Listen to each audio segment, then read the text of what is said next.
Bonjour et bienvenue à toutes et à tous dans Multijoueur, votre rendez-vous jeux vidéo. Cette semaine, direction l'espace, on va vous parler de la sortie d'un jeu Pragmata et s'interroger sur notre rapport à l'espace, la science-fiction. Et pour ça, super casting aussi cette semaine, mes cosmonautes de la semaine, Aymeric qui est de retour, rédacteur en chef de JVcom. Ça va bien ? Mais bien, alors Pragmata, tu vas nous dire tout ce que tu en as pensé ? Moi je suis très content de revenir pour un jeu qui m'emmène comme ça dans les étoiles. T'as vu comment cette proposition que je te fais directement. J'ai dit oui tout de suite, t'as bien vu ? C'est vrai. J'ai signé instantanément. Et il y en a un autre qui a signé instantanément et qu'on est ravis d'avoir pour une fois, c'est Anne Fan. Enchanté. Comment ça va, Anne ? Entre guillemets enchanté. Juste, je suis hyper content d'être là en fait. Ouais, enchanté, nous ça fait 30 ça ans fait et plus 30 ans. qu'on se connaît. On était à l'école ensemble. Ouais. Ok, moi je te croise depuis une vingtaine d'années, Exactement, donc elle on se de petite croise. dizaine, donc Et dis-toi que voilà, nous on a Mais enchanté avec pour multijoueur surtout parce que c'est la première fois que je viens. Mais voilà, Exactement. Enfin, Anne, enfin. depuis le temps. Rédacteur en chef et fondateur du Journal du Geek. Tout à fait. Membre émérite de la team. Ouais. Avec Julien Tellus, Nos amis Julien Marcus et Genius qui viennent aussi souvent. Et Kayane. Et Sora et... Non, en fait... J'allais dire, il n'y a que toi qui n'étais pas venu, mais voilà, de ceux que je connais, parce que les autres, ce sera avec plaisir. On t'a enfin pour parler espace, pragmata, jeu, plein de choses. Non, on a un vrai super, coup de cœur. On a un super, et voilà, tout le monde, je pense que ça vous donne déjà une idée de ce qui nous attend, mais on a plein d'actu aussi cette semaine, parce qu'il se passe quand même aussi des choses dans le jeu vidéo. Et on part tout de suite sur l'actu à chaud.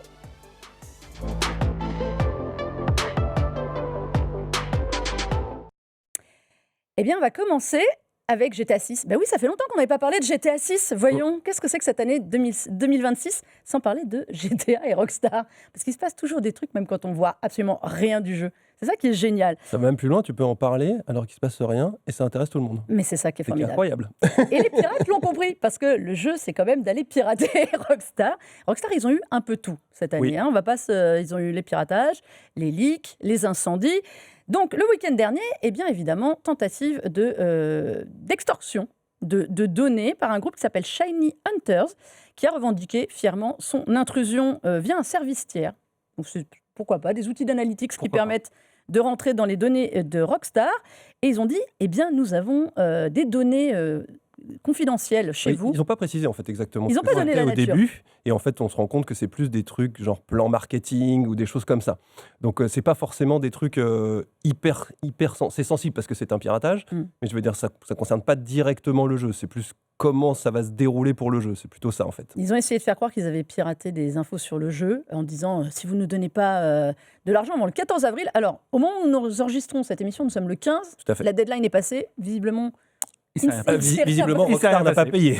Mais Rockstar a bien confirmé, en revanche, qu'il y avait une intrusion. Mais comme tu dis, Aymeric, ils ont dit, les gars, c'est rien. Il n'y a pas de données joueurs, il n'y a pas de données sur le jeu. Il n'y a absolument pas de code source ou quoi que ce soit. La production du jeu continue. Peut-être sortira-t-il à la fin de l'année ou pas. Mais si. En tout cas, ce ne sera pas à cause de celui-ci. Non, là où c'est très drôle, c'est que ce n'est pas la première fois. Non. Ils avaient déjà eu un énorme 2022, piratage en 2022. Et à l'époque, c'était... Là, c'était carrément du gameplay de PS de la génération d'avant. Et il y avait 90 vidéos ou un truc comme ça. Donc, c'était un truc complètement fou. Et ça donnait évidemment les premières indications, plein de choses qu'on sait maintenant, mais qu'on ne savait pas à l'époque. Moi, je me rappelle, c'était un dimanche matin. J'ai annulé ce que je devais faire. Je suis retourné chez moi pour aller faire la news sur jeuxvideo.com. Le truc était énorme. Je veux dire, c'était incroyable. J'avais pas le choix. Ça n'a rien à voir. Tu n'as pas fait pareil. J'adore, j'avais pas le choix. Mais non, c'était pareil. Sauf que moi, j'avais des personnes qui s'occupaient de ça. Donc, du coup, moi, j'étais... Non, mais pour la partie moi, j'ai les mains dans le cambouis. Je suis pas à 100% sur les jeux vidéo. Je fais aussi de la tech et tout. Donc, du coup, pour la partie jeux vidéo, il y a des personnes qui s'en est occupées, effectivement. Mais c'est marrant, cette fascination que ce jeu exerce depuis 10 ans. On parle d'un jeu, quand même. Hein. C'est un jeu. Oui, voilà. C'est ça, Anne. On parle d'un jeu. Il y a une fascination, il y a une volonté à chaque fois de leak et tout. Comme on le dit souvent, en fait, c'est plus qu'un jeu. En fait, c'est un phénomène socio-culturel. Enfin, je veux dire, c'est un truc qui va impacter la société. Nos parents, voire plus, vont en entendre parler, alors qu'ils ne s'intéressent pas forcément aux jeux vidéo. Tu vois, tous les grands médias vont en parler. Enfin, je veux dire, c'est plus que la niche jeux vidéo. C'est un phénomène social, quoi. Mais est-ce que on ne prête pas à ce jeu Trop d'attention. Trop d'intention, parce que c'est GTA 5, en fait, c'est GTA 5 qui a été un phénomène de société. Oui. Donc on sous-entend que GTA 6, 7, 8, je ne sais combien il y en aura par la suite. Voilà ça. Et si le jeu n'est pas à niveau ? Alors, Oui, mais... Qu'est-ce qui va se passer? Non, mais je pose une vraie question. C'est là que le piratage de week-end dernier est intéressant, parce que tout le fonctionnement marketing de Rockstar est incroyable. Ce qu'on voit justement derrière toi, c'est le trailer qu'on a vu, qui te dit, OK, on fait une critique de la société américaine, dans une période sociale comme en ce moment, où c'est extrêmement compliqué pour le monde entier, de se dire que ça va être quelque chose qui va critiquer le monde et que tu vas pouvoir déraper dedans, parce qu'en fait c'est vraiment ça le terme, c'est que tu peux déraper dans GTA, dans ce que tu fais, finalement ça parle à tout le monde. Et en fait tout le marketing de Rockstar est de toute façon déjà tellement en avance et tellement fort par rapport au reste, que même si le jeu n'est pas aussi bon que prévu, il sera à minima au moins bien, donc ce sera suffisant. Et le phénomène engendrera des ventes et ce sera encore plus un phénomène. Donc tout ça pour dire que moi je pense qu'il sera au niveau, je ne suis pas très inquiet les connaissant, surtout vu le temps qu'ils prennent, mais même si ce n'est pas le cas, je pense que ça fonctionnera à mort pour eux parce que leur marketing est incroyable, même quand ils sont piratés. Mais est-ce qu'on peut faire, Anne, est-ce qu'on peut faire une satire des États-Unis en ce moment quand on voit que c'est déjà une parodie à elle seule ce qui se passe? Mais justement, moi, est-ce qu'on va être dépassé par la réalité? Je fais partie de ceux qui pensent que le jeu sera sans doute retardé en fin d'année. Ils disent, merci de me rejoindre. Moi, je me dis, moi, j'y crois pas trop. Peut-être qu'il sera retardé. Pourquoi peut-être. En fait, je suis en train de me dire que les producteurs de Rockstar, ou Rockstar même, doivent se dire quand même que, mais en fait là, on loupe tout un pan de la société américaine là, avec tout ce qui se passe en ce moment. Et je dis, est-ce qu'on va pas essayer de l'intégrer quelque part, soit préparer un DLC plus tard, oui, ou un DLC pour plus tard, mais du coup ils y pensent, donc c'est-à-dire qu'il y a des plans qui sont peut-être un peu changés, un peu chamboulés, et qui fait que moi je pense que ça va être repoussé, et que je suis pas sûr d'une sortie en novembre prochain. Quand tu vois la durée de vie d'un GTA V, tu te dis qu'il pourrait très bien le sortir maintenant et améliorer, amener des trucs au fur et à mesure, et là rejoindre ta théorie, qui serait logique, je suis d'accord avec toi, et ça ferait pas forcément un retard pour le jeu. Est-ce que les gens vont être tolérants? Est-ce qu'on peut se contenter? Alors, un retard, je pense qu'on a vu maintenant que les gens sont toujours tolérants, ils râlent un peu sur le coup, mais Rockstar, comme tu le dis, ils sont tellement forts en marketing et communication qu'à chaque fois qu'ils nous font une annonce de report, derrière, ils te balancent un nouveau trailer, c'est quand même ce qui s'est passé à chaque fois. Voire même, ils n'ont pas peur de le balancer alors que c'est pas prévu. Donc c'est ça le truc. Exactement, c'est ça qui est beau. Non, mais parce qu'il y a eu ça, il y a eu le piratage du trailer, on parlait de 2022. Bien sûr. Ensuite, il y a eu le piratage du trailer qui les a obligés à anticiper la diffusion. Mais à chaque fois qu'ils nous ont annoncé un décalage, derrière, il y a eu... alors, ils font leur petit mot d'excuse, puis ils balancent des images. Donc, ils savent quand même, j'allais dire, ménager la chèvre et le chou. Bien sûr. Personne n'a le temps de râler. Non. Et puis, donc, est-ce qu'on va être tolérant avec un nouveau report? On parle de GTA quand même, ça. Mais oui, parle ça dépend de quoi on parle. Tu vois, c'est pas. Tu vois, on nous aurait dit Pragmata. Alors, soit on s'en fout complètement. Pragmata, on l'a attendu. C'était ça le concept à la base avec Pragmata. Aujourd'hui, tout le monde s'en fout pas, mais à l'époque, tout le monde. Mais à l'époque, c'était un peu genre, ouais, bon, c'est pas grave, si c'est repoussé, c'est pas grave. En fait, Rockstar a une telle aura quelque part. Tu vois, c'est un peu comme les fuites de données là, qui concernent un peu plus le côté marketing, plus la stratégie en frontal. Cette stratégie-là, quelque part, en fait, on s'en fout en vrai. Potentiellement, je pense que Rockstar a dû se dire ça. Oui, c'est pas grave. En fait, ils ont une aura qui est tellement forte. En fait, tout le travail marketing est déjà fait quelque part. Donc à partir de là, oui, on a perdu nos plans. Peut-être on voulait mettre, je sais pas moi, des animations dans les boutiques, je sais pas quoi, blablabla. C'est pas grave, c'est dans la nature. Autre chose. Fine. Et je pense qu'ils sont partis sur ce principe. Et c'est pour ça qu'on n'entend rien. On n'a rien entendu ça, depuis hier sur la rançon, entre guillemets. Non, ils ont dit OK, les gars, allez-y. Apparemment, il y a déjà une partie qui serait en ligne. Oui, il y a des trucs qui ont diffusé. Donc, mais ils pas encore allé voir quoi exactement. Mais oui. On ne recommande pas d'aller voir parce que c'est pas cool. Mais en oui. fait. Non, c'est jamais cool. Mais effectivement, ils ont balancé les trucs. Après, je pense. C'est pas des trucs déterminants. Il y a des gens qui vont en tirer des choses. C'est sûr. Mais après, bon. Mais c'est quand même un jeu qui continue de faire peur. Alors, annoncé pour le moment pour le 19 novembre. Il se murmure qu'une des grosses sorties de l'année qu'on attend aussi, c'est Fable, serait reportée à cause de ça. On a déjà eu des jeux qui, l'année dernière, se sont eux-mêmes décalés ils se sont tus et ils se sont décalés. Et voilà, qui ont eu peur de GTA 6 fin 2025, qui se sont reportés tous à s'embouteiller plus tard. En février. Est-ce qu'on repart sur la même chose ? De toute façon, ça fait peur. Donc, moi, je ne suis pas dans les petits plans marketing de tout le monde, mais il était... Ça te paraît crédible que Fable ? Mais évidemment. Enfin, je veux dire, ce serait ça devient presque suicidaire d'être dans cette période-là. Enfin, je veux dire, donc oui, il n'y a aucun doute. Comme je le disais, c'est un phénomène socioculturel, ça va être tellement énorme que de toute façon, ça va au moins entacher les autres ou les dégager sur le côté. Donc évidemment que tu mets ta date de sortie en fonction de celle de GTA. Oui, ça fait aucun doute, en fait. Est-ce qu'on se met... Parce qu'on parle de GTA, donc mois de novembre, on sait qu'un jeu pareil, déjà, ça va bouchonner bien au-delà que le simple mois de novembre. Oui. C'est-à-dire qu'il y a des gens... Le mois de novembre, c'est décembre. C'est ça le truc. C'est Mois de novembre, c'est décembre. En fait. Décembre. C'est la fin de- C'est aussi... les gens n'achètent qu'un jeu. S'il est vraiment murmuré aussi cher qu'il se dit, il y a plein de jeux sur la rentrée, les gens vont faire l'impasse dessus. Hein. Ah oui, bien Je parle sûr. pas des gens qui achètent FIFA ou Call of Duty tous les ans.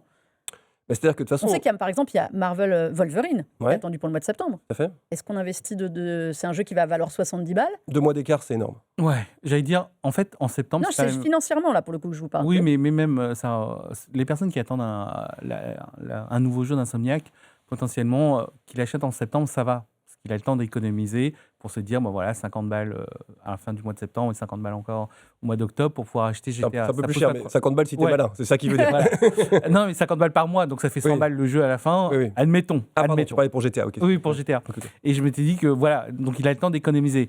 Et c'est pour ça que Emmerich a raison, c'est que 2 mois, c'est énorme. En revanche, ouais, s'ils avaient sorti le jeu en plein.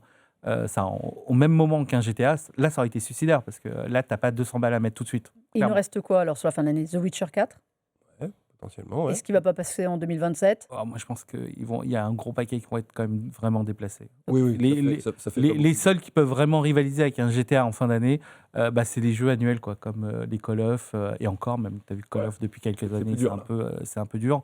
Il y a FIFA qui marchera un peu toujours, parce que FIFA reste FIFA. Oui. Puis les gens qui achètent FIFA ne sont pas forcément les mêmes qui Et vont en plus, jouer, voilà, il y a non. des gens qui achètent que FIFA, c'est leur seul jeu. Donc, C'est leur jeu de chevet. ouais. Je vous parlais de question d'argent parce que, autre sujet du moment, on a vu que Sony avait augmenté le prix de ses consoles. PlayStation, début avril, on a gagné 100 balles depuis le lancement, donc à On a perdu. 4,99. Enfin, ouais, on a perdu. Gagner, oui. Elles ont gagné, on a perdu. C'est vrai, bonne remarque. Les consoles aujourd'hui, c'est 599. Xbox Series X, PS5, Mhm. on parle de la PS5, donc Slim. PS5 Pro monte à 900. Mm. La Switch se maintient, mais bon, d'un autre côté, Bon, elle est ça un petit finira peu plus bien. fraîche. Mhm. Est-ce que c'était une augmentation de prix qui est logique ou est-ce qu'ils anticipent aussi l'arrivée à la fin de l'année de GTA? Parce qu'on sait que Bah, GTA voilà. sera Voilà. un gros T'as porteur. plié le débat. Tu t'es en fait. répondu. T'as plié- Tu t'es répondu. Merci, T'as plié le fin de débat. l'émission. Je te laisse. Voilà. Vas-y. Non, non, vas-y. Est-ce que ça Ok. devient trop cher de jouer, Anne? Est-ce que ça devient trop cher? Je ne pourrais pas répondre à cette question en vrai. En fait, pour moi, tant que tu es gamer ou quoi que ce soit, il n'y a pas de. Tu es prêt à mettre le prix, quoi qu'il arrive. On voit les joueurs PC, on voit Les tous ces hardcore, joueurs. ils ont- Voilà, les hardcore, ils ont toujours de l'argent. Quand je vois des joueurs qui jouent quand même avec des 50-90 sur PC, on parle quand même de cartes Ouais. graphiques qui Mm. sont à 1500-2000 balles, voire même plus. Oui. Tu te dis, OK, bon, l'argent, il y en aura toujours. Après, ça concerne plutôt le grand public, en fait. Mais tes C'est consoles, voilà. jusqu'où peut aller le grand public. C'est pour ça qu'on a toujours ces deux. C'est surtout que maintenant, on a cette différence de gamme entre une gamme normale et une gamme pro. Et c'est là où je me dis, finalement, est-ce qu'on n'est pas. Est-ce que c'est pas suffisant dans l'absolu? Tout dépend en fait de je sais pas comment dire, de comment tu vas être exigeant au niveau des jeux. Et je vois quand même que le grand public n'est pas si exigeant que ça. On a l'impression de créer, les éditeurs, on donne cette sensation de créer vraiment une exigence, genre vous voulez avoir le meilleur du jeu, allez acheter une PS5 Pro. Mais en vrai, le grand public, il s'en fout un peu. Le grand public ne fait pas le distinguo, Non. c'est ça qui veut dire. En tout cas, une bonne partie du grand public qui ont tendance à acheter un jeu tous les 2 mois ou 3 mois ou tous les 6 mois, fait pas trop gaffe entre PS5 et PS5. Non. Ça va concerner les hardcore. Mm. C'est ça qui veut dire. Après, là où je pense que tu as raison, c'est que en fait, Sony est en position de domination sur le marché. Partout, en fait, il n'y a pas vraiment Il y de a plus de concurrent, concurrence hormis Nintendo qui n'est pas vraiment un concurrent, en fait, parce que c'est autre chose. Nintendo, c'est des produits Nintendo, c'est une autre machine, c'est une autre manière de jouer aux jeux vidéo. Donc, du coup, comme ils sont en position dominante, et qu'en ce moment, le marché est compliqué avec la RAM, etc., il y a plein de trucs, ils font une augmentation. Et comme ils savent qu'il y a du GTA derrière, qui est dans la tête des gens, c'est GTA 6, et donc, je vais m'acheter une console pour GTA 6. Pourquoi j'achèterais pas une PS5 Pro pour ce grand jeu? Et comme ils sont en position dominante, ça va leur faire un max de pognon. Tu imagines, sur une PS5 Pro, donc il y a 900 € aujourd'hui. Il y a des jeux, il faut avouer, il y a des jeux qui sont beaucoup plus beaux sur PS5 Pro que sur PS5, c'est vrai, mais ils ne sont pas légion encore. Plus, si vraiment GTA 6 est à 90 ou 100 € l'édition de base, on est à 1000 balles pour jouer sur console. Est-ce qu'aujourd'hui, la crise de la RAM, la crise des composants, c'est pas un peu une excuse, honnêtement? Si, peut-être. Complètement. Parce que là, on vient. Ok, bah vas-y alors, si tu te Ouais, prends vas-y, complètement. Non, mais Anne. complètement, on sait que ça va baisser à un moment. Parce qu'en gros, on sait déjà, depuis quelques temps, que l'IA est en train de faire volte-face, c'est ça? Donc de changer de direction, tout simplement parce qu'il y a des nouveaux modèles qui sortent et dans Ils sont lesquels moins gourmands. on comprend qu'on n'a pas besoin d'autant de puissance, d'autant de mémoire. Donc c'est-à-dire qu'à un moment donné, des sociétés comme Micron vont vouloir revenir sur le grand public. Et entre-temps, il y a du Samsung et tout ça qui sont aussi bien équipés pour pouvoir aller justement sur ce marché-là. Et on voit que le prix va baisser dans les prochains mois. Donc, on est en train de se faire arnaquer. Donc, non, alors, Est-ce qu'il faut acheter une console maintenant si on a raté ou pas? C'est-à-dire que c'est demain, l'augmentation. voilà, l'inconvénient, c'est que pour l'instant, le marché, moi je pense que ça va baisser, mais le marché reste instable. Et en gros, le discours marketing est de vas-y, achète maintenant parce que tu as gagné de la valeur. Et c'est vrai que si tu reprends sur les 6 derniers mois, tu as ce côté où si tu achètes un truc de la RAM, elle vaut plus cher aujourd'hui, donc potentiellement tu peux la revendre plus cher, potentiellement ça a pris de la valeur. Mais pour moi, ça va pas durer aussi longtemps que ça, quoi. Et donc d'ici la fin de l'année, je pense même que beaucoup de personnes vont comprendre qu'on n'a pas besoin d'aller jusqu'à la PS5 Pro pour jouer à GTA 5. GTA 6, pardon. Et, GTA 5 non plus. Et GTA 5 non plus. Et que beaucoup ne verront pas cette différence. Et ça commence à se voir, je ne sais pas si vous voyez sur le monde des PC, par exemple. Jusqu'à maintenant, quand on parlait d'un jeu PC, on parlait toujours, il te faut un PC gamer. PC gamer à 1500, 2000 balles et tout ça. Et là, depuis quasiment 1 an ou 2 ans, je vois beaucoup de joueurs se dire, mais en fait, j'ai la ROG Ally, par exemple, je le branche sur un écran externe et ça me suffit, en fait. J'ai pas besoin de plus. Tu veux dire que le niveau de qualité est tellement haut que tu n'as pas besoin d'avoir le meilleur. En fait, c'est tous les effets graphiques, le pass tracing, le ray tracing et tout ça, sont des effets qui claquent. Oui, on est d'accord, on adore ça, c'est super beau. Mais la réalité est que Pragmata, j'ai joué aussi bien sur le cloud qu'en version top, sur un PC hyper cher que sur la ROG Ally, j'ai le même plaisir. Et je pense que beaucoup de personnes commencent à comprendre que le jeu est essentiel. Et c'est pour ça que la Nintendo Switch fonctionne aussi. Exactement, j'allais te le dire pour Resident Evil en fait. Resident Evil, tu le vois sur PC, ça claque, mais pour voir vraiment tous les jeux de lumière et les jeux d'ombre, il faut un petit œil en fait, tout le monde ne le voit pas. Exactement. Mais tu peux très bien y jouer sur Switch. Effectivement, il y a quelques ralentissements à certains passages, mais globalement, c'est un jeu d'une très haute qualité pour la machine. Donc en fait, c'est tout à fait acceptable et tu prends autant de plaisir, ou en tout cas, tu prends du plaisir. Voilà. Sans devoir te ruiner. Oui, parce que les jeux, déjà aujourd'hui, quand on voit qu'un Mario Kart World, on parlait de Nintendo, qui reste à ce jour l'une des consoles les moins chères avec la Series S, 80 balles pour Mario Kart World, c'était quand même un peu exagéré. Les jeux qui commencent à être à 70-80 € facilement, on en parlera si on a peut-être le temps tout à l'heure de Life is Strange Reunion, qui était un jeu à 70 balles, qui fait 8 heures. Oui, bien sûr. On arrive quand même, alors certes, sur des coûts de production qui sont énormes, mais à des prix qui sont délirants. Alors on avait parlé l'année dernière, évidemment, de Clair Obscur, qui était à 50 € pour la qualité du jeu et tout. C'était un ovni. Oui, mais c'était aussi un prix d'appel, ils n'étaient pas sûrs que ça fonctionne à cette époque-là. Voilà, comme Hollow Knight Silksong à 20 balles, on est sur des trucs comme ça. Il y a Asha Sharma qui a parlé du Xbox Game Pass, qui est parti dans des... Alors pareil, il y a 6 mois, ils nous ont fait une augmentation de prix drastique pour tout, à 26 € par mois, qui vient de dire, mais c'est trop cher. Si ça doit être resté notre cœur de cible, c'est trop cher. Donc aujourd'hui, jouer, c'est très cher. Pour répondre à ta question, je pense que là où il ne faut pas bien avoir conscience que ça a toujours été cher. C'est-à-dire que le jeu vidéo a toujours été un loisir de luxe. C'est quand même la première fois au bout de 6 ans, c'est-à-dire quasiment à la fin d'une génération, on a des prix qui n'ont pas baissé, qui ont augmenté. C'est-à-dire que tu as des prix de console, alors que logiquement, avec la baisse des coûts de production sur la longueur, tu es censé avoir des prix qui baissent. Et là, c'est bien la première fois que ça monte. Donc ça, je suis d'accord. Mais le jeu vidéo a toujours été assez cher. C'est pour ça qu'il y a des gens qui jouent. Le jeu vidéo, la consommation de jeux vidéo est à plusieurs vitesses. Il y a ceux qui vont acheter un jeu par an, ceux qui vont acheter 2 jeux par an, 3 jeux par an. Ça se joue aussi beaucoup là-dessus. L'investissement sur une machine, c'est tu te dis, j'ai cette machine pour 3 ans, 4 ans, 5 ans. Peut-être 7 si tu as de la chance. Donc tu te dis, ok, je suis prêt à faire un gros achat. C'est peut-être aussi pour ça qu'on peut se permettre d'augmenter les prix. Tu te dis, ok, je suis prêt à mettre 900 balles dans ma PS5 Pro parce que je suis tranquille pour 5 ans.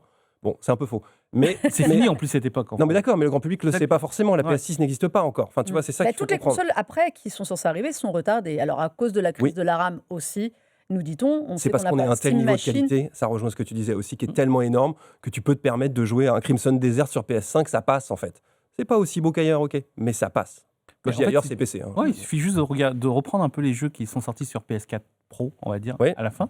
Et en fait, en vrai, si on enlève la composante graphisme, le gameplay n'a pas changé, l'histoire c'est la même, on a la même profondeur de jeu. Donc au final, C'est graphisme et FPS voilà. qui font vraiment la différence dans la tête du grand public, quoi. Voilà, mais en fait, on va pas pousser plus loin, quoi. Bon. Et il faut savoir que c'est 1,6, je crois, seulement jeux achetés par an. Ouais, c'est pour ça que je en vous vrai dis de ça ça. sur les sous. C'est ces gens qui achètent 1,6 jeux par an qui font vivre le marché du jeu vidéo, faut pas l'oublier. Ouais. Mais c'est pour ça. Bon, on va refermer nos portefeuilles.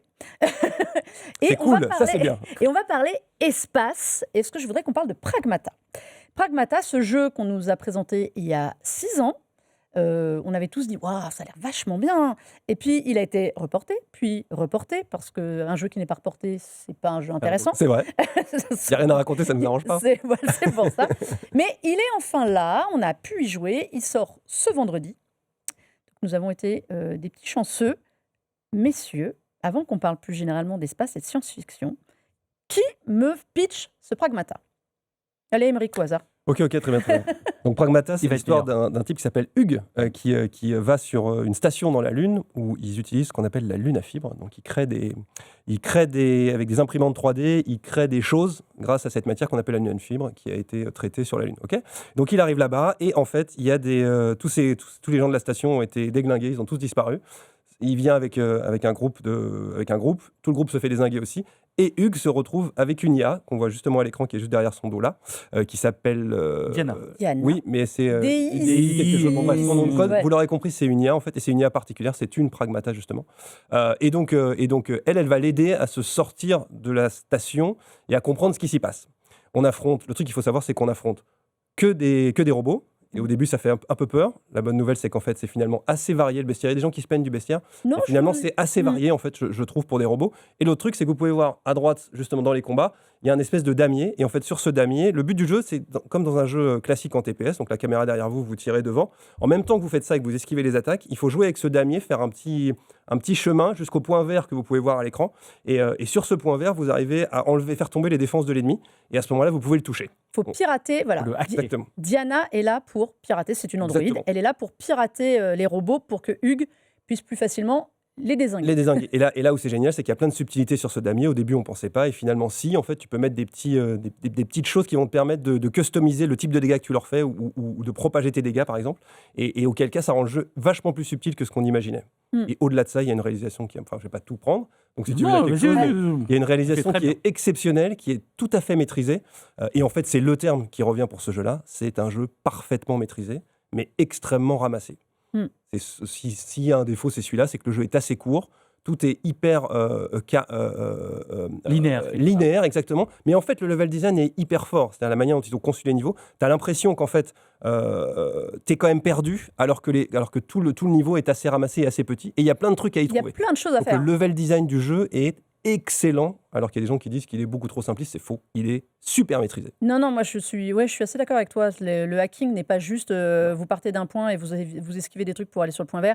Vous pouvez rajouter. Alors, tu parles de ça, mais moi je te parle de l'architecture des décors. L'architecture des niveaux aussi. J'ai entendu que c'était très linéaire. Alors, moi j'ai bouclé le jeu en à peu près 14 heures, mais en me baladant vraiment. Tout le monde, c'est entre 9 et 15 heures, quoi. En ligne directe, c'est ça. Moi j'ai fait à peu près 80% des zones, de chaque zone minimum. Donc j'ai quand même fait une bonne partie. C'est pas un jeu très long. Mais je trouve que, surtout, c'est un jeu qui est magnifique. C'est très beau. C'est extrêmement beau. Alors, le moteur Capcom, on le connaît maintenant. Unreal Engine, c'est incroyable. C'est vraiment magnifique. Et surtout, ce personnage de Diana, qui donne un charme absolument fou, je trouve, à ce jeu. Je trouve que ce duo, Anne, je ne sais pas ce que tu en penses. Je vais te laisser, Diana, mais juste un truc sur le Unreal Engine. Je suis désolé, je te coupe. Vas-y. Le Unreal Engine, c'est qu'en fait, quand on a vu le jeu, c'était très blanc, très épuré. Tout le monde s'est dit qu'il n'y aurait pas grand-chose dans le jeu graphiquement. J'ai eu un peu peur aussi, ouais. Tout le monde avait peur de ça. Et au final, ce n'est absolument pas le cas. C'est assez varié. Les environnements très très joli. Plus varié que prévu, ça. Exactement. Je te laisse, Diana. Non, mais en fait, tu dis, ça se passe sur la Lune, dans une base spatiale, c'est blanc, c'est nacré et tout, et puis point barre. Et puis, tu as une petite héroïne blonde aux yeux bleus, donc vraiment tout est éthéré. Exactement. Et petit à petit, tu découvres ce qui se passe sur cette zone, sur cette planète, sur la Lune, je veux dire, sur ce satellite, et tu découvres qu'il y a de la forêt, qu'il y a une ville, etc. Alors, je ne vais pas rentrer plus dans les détails, mais du coup, ça nous permet de... dans la Lune, quoi, pour ça. Ouais. C'est ça, donc il y a des zones dans la station. Quoi. Et ça te permet justement de découvrir, de voir à quel point le moteur il est optimisé. On parlait tout à l'heure des performances du moteur. Donc, je vous le disais tout à l'heure, c'est que j'y joue énormément sur une ROG Xbox Ally. Et ça marche du feu de Dieu. C'est-à-dire, c'est exactement comme pour Resident Evil Requiem. Ça fonctionne très très bien, aussi bien sur des petites machines que sur des grosses machines. Et surtout, on prend toujours du plaisir. Et ça, c'est un truc de fou. Et moi, j'ai joué sur Switch 2. aussi. Ah. Eh oui. Moi, j'aime bien, parce qu'en Exactement. ce moment, j'appelle Émeric comme ça, il teste tous les jeux sur Switch 2. Non, mais c'est. Il m'a je fait suis- Resident je suis- Evil. Je suis à fond sur Switch 2. Non, en mais plus, tu as raison, parce que je pense que RE Engine, il est fabuleux. en il est vrai. fabuleusement C'est optimisé. impressionnant. C'est le même truc que Resident Evil Requiem, c'est-à-dire qu'en fait, c'est la moins bonne version de toutes les versions, c'est vrai. Mais pour Mais c'est largement pour la suffisant. Nintendo Switch 2, c'est exceptionnel. Mais Il y a- d'avoir un jeu pareil. Ça tend aux 60 FPS, souvent ça n'y arrive pas. Mais ça reste parfaitement jouable, que je parle aussi à la fois en mode docké, donc en mode télé ou en mode portable. En mode portable, c'est là où ça souffre finalement le plus, mais ça reste parfaitement jouable. Moi, j'y ai joué, ça fonctionne très très bien. Et le rendu est tout aussi beau. On voit bien qu'il y a des différences quand tu vas avoir une version Mais bien PS5 Pro ou une version PC, mais c'est pas grave, c'est largement suffisant et l'expérience Pragmata n'est absolument pas entachée sur Switch 2. C'est juste que oui, techniquement, c'est la moins bonne des versions, c'est vrai. Maintenant, est-ce que c'est injouable? C'est totalement fou, c'est super jouable et ça vaut le coup de jouer à Pragmata sur Nintendo Switch 2. Moi, j'ai trouvé ce jeu extrêmement. Alors, moi, j'ai joué sur PS5 Pro. J'avoue que. Allez, pas mal. C'était pas mal. Sur PC, ça doit envoyer aussi. Ah, Ça sur doit PC, envoyer. ça envoie aussi. Je trouve ce jeu donc très beau, je le trouve très touchant. Oui. Mine de rien, On en a pas parlé de ça, mais n'a oui. pas Oui, l'air, j'ai- mais je trouve que la narration, toi qui voulais me faire un rapprochement avec Crimson Desert, dont on a beaucoup parlé dans cette émission, je trouve que là, le fond de l'histoire est très très bien mené. Je trouve ce jeu extrêmement bien mené, l'attente valait le coup. C'est varié, le rapport entre les personnages, moi c'est vraiment ce qui m'a le plus Il y a beaucoup de gens qui touché. disent qu'en fait c'est un peu cousu de fil blanc et qu'on sait où est-ce qu'on va arriver. Pas d'accord. Je suis pas forcément d'accord pour la fin, mais bref, ça c'est autre chose. Dans les faits, tu comprends cette histoire de relation qui au début est froide et après est très très forte. Dans les faits, là encore, c'est pas non plus révolutionnaire, mais c'est hyper maîtrisé. Ah, mais La c'est hyper bien foutu, bien sûr. montée en puissance de leur relation est hyper maîtrisée. Mais moi, je répète, ce qui caractérise ce jeu, c'est que c'est hyper maîtrisé. Et pour mon parallèle avec Crimson Desert, puisque On en a parlé hors voilà, caméra. je vais quand même y arriver, c'est qu'en fait, c'est intéressant parce que ces deux jeux n'ont rien à voir, sauf que c'est pour différentes catégories de joueurs. Dans Crimson Desert, tu as un monde ouvert qui n'est pas maîtrisé, parce que moi, c'est ce que moi je pense. J'ai joué des heures à Crimson Desert et ce jeu est très bien, il n'y a pas de problème. Mais tout est très imprécis, que ce soit les contacts entre le perso et le reste, les combats, la manière dont tu explores, etc. Mais ça appelle à l'aventure, c'est un hyper fourre-tout, grand, à c'est un visiter. fourre-tout, il met de tout et ça fonctionne si tu acceptes les errances qu'il a. D'un autre côté, tu as Pragmata qui lui est un jeu hyper carré, hyper maîtrisé, qui est hyper ramassé, hyper court en fait, parce que c'est finalement vachement court. On parle de 150 heures pour Crimson Desert et on parle de 10 heures, de 10 à 15 heures pour Pragmata. Donc en fait, c'est un choix de joueur. Ces deux jeux qui n'ont rien à voir et que tout oppose, en fait, si tu vas plus vers l'un ou plus vers l'autre, ça définit un peu tes affinités de joueur. Et c'est ça qui est intéressant dans cette opposition. Anne, ton avis sur Pragmata? Il est bon hein, quand il parle. C'est ouf. Ah, mais on l'écoute C'est impressionnant quand même. On l'écoute Non, mais moi, Toi, mon tu vas avis. parler de Diana.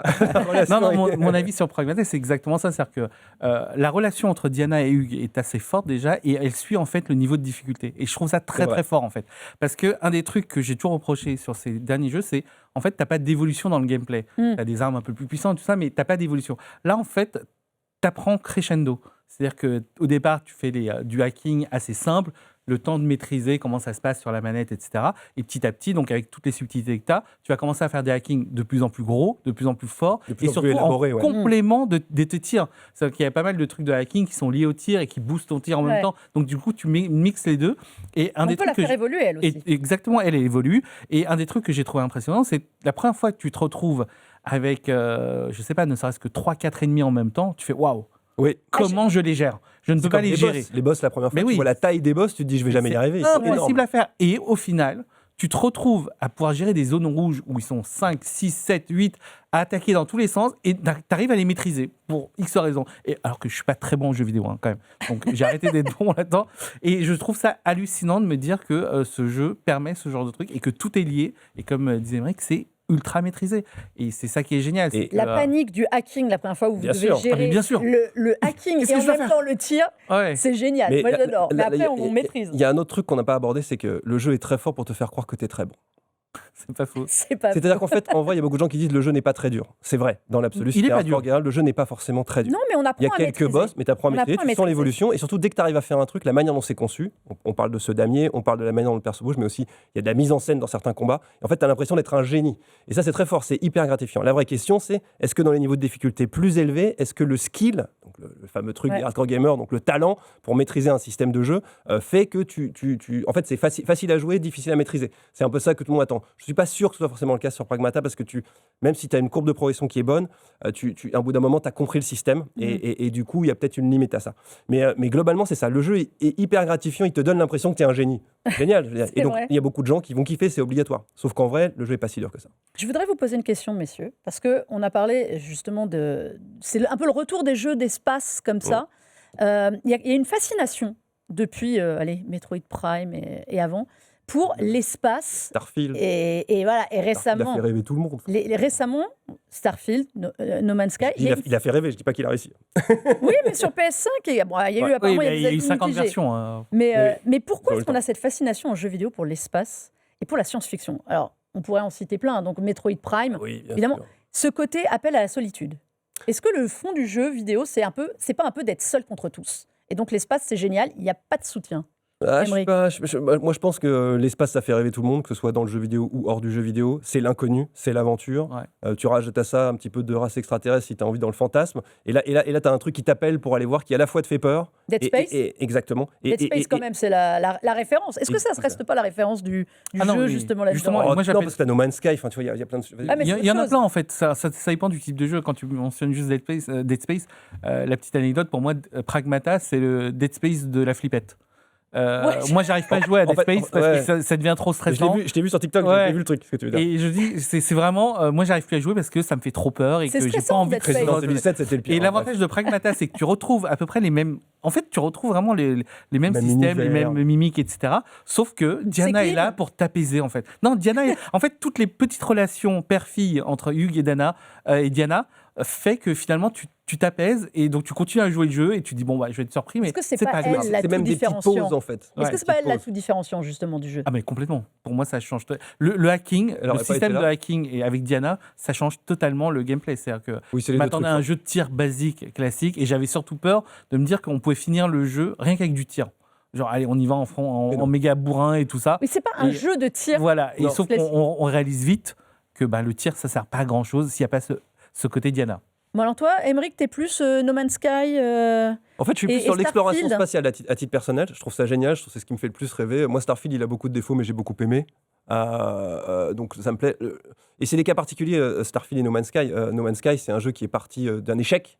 Les deux ont mal démarré. Alors, No Man's Sky encore moi, plus mal. Moi, je suis pas d'accord sur Starfield, mais moi, j'ai beaucoup aimé Starfield. Mais moi aussi. Donc, et même quand il est sorti. Donc voilà. Mais le truc, c'est que ça me fait penser au syndrome Final Fantasy XIV pour No Man's Sky. C'est parti d'un échec pour créer un jeu exceptionnel qui est hyper suivi. C'est un cas très particulier. Il y a très peu de jeux comme ça, mais celui-là, c'est hyper réussi. Si tu aimes l'exploration spatiale aujourd'hui, tu ne peux pas passer à côté de No Man's Sky quand tu aimes le jeu vidéo. C'est pas possible.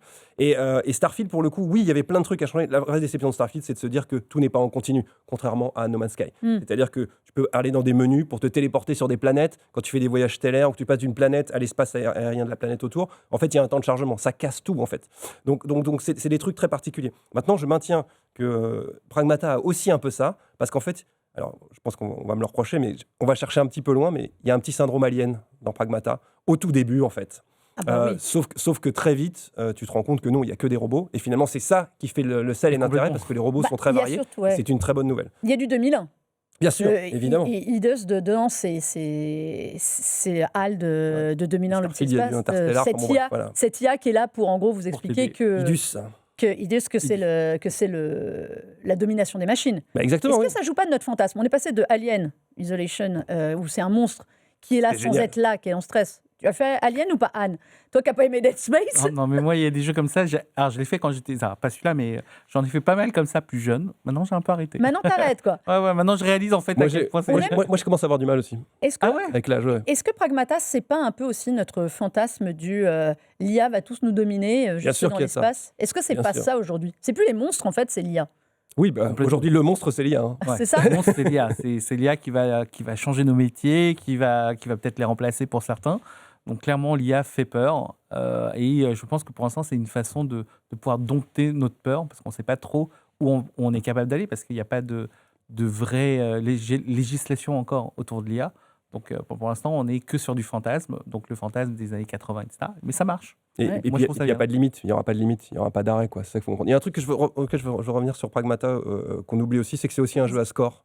Je veux pas les gens, on parle d'une histoire, on parle d'un gameplay et on parle d'une atmosphère, mais on parle aussi d'un jeu à score où tu peux refaire des trucs, tu as des défis. Et il y a un petit côté Bayonetta pas dans le rythme, mais un petit côté où tu vas aller scorer dans le jeu pour faire mieux, en fait. Et ça, c'est important de le noter aussi, parce que ça prouve qu'il y a une marge de progression qui est très bonne. Toute la partie tutoriel. Enfin, ce qui est Notamment. l'entraînement, pardon, pas Exactement. tutoriel. Entraînement, mais les zones l'entraînement rouges contre les zones boss. rouges. Oui, les zones rouges ou contre les boss. Les Mm. boss aussi, tu peux apprendre. Moi, j'ai fait des runs différents sur certains boss et du coup, je les ai plus ou moins dominés, quoi.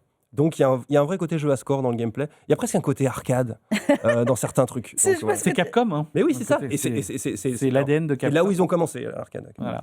Donc, Pragmata, vous l'avez compris, il faut le faire. Oui, Il il faut faut essayer. vraiment le faire. Sur Oui. toutes les consoles, et ça sort Il est un peu moins cher, en plus. vendredi 1. Il est un peu moins cher, il me semble. Ouais. Il est un petit peu moins cher, je crois qu'il a 60 Je euros. crois que c'est 50 ou 60. 60 euros. Ouais. Ouais, c'est ça. Donc voilà, Et ça les vaut pour 10-15 heures si tu refais pas une run dans une difficulté plus élevée. c'est pour ça. Est-ce qu'on est capable de faire nos jeux en 3 minutes, tu penses, Anne? On va Vas-y, essayer. c'est parti. Allez, on va faire à quoi on joue très très vite. On a un jeu chacun à vous raconter.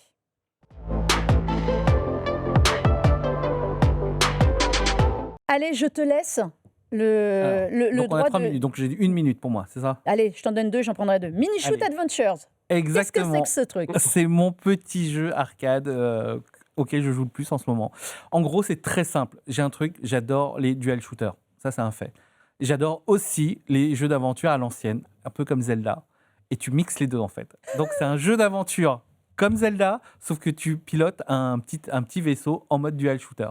Et tu retrouves toutes les mécaniques, c'est-à-dire trouver des clés, trouver des passages secrets, etc., pour monter de niveau, pour accéder à des endroits où tu ne pouvais pas accéder, et ainsi de suite. Et le tout avec une sorte de bullet hell en même temps. C'est vrai que Comme ça ressemble- c'est très Zelda visuellement. Mais il n'y a pas eu un mini shoot Zelda?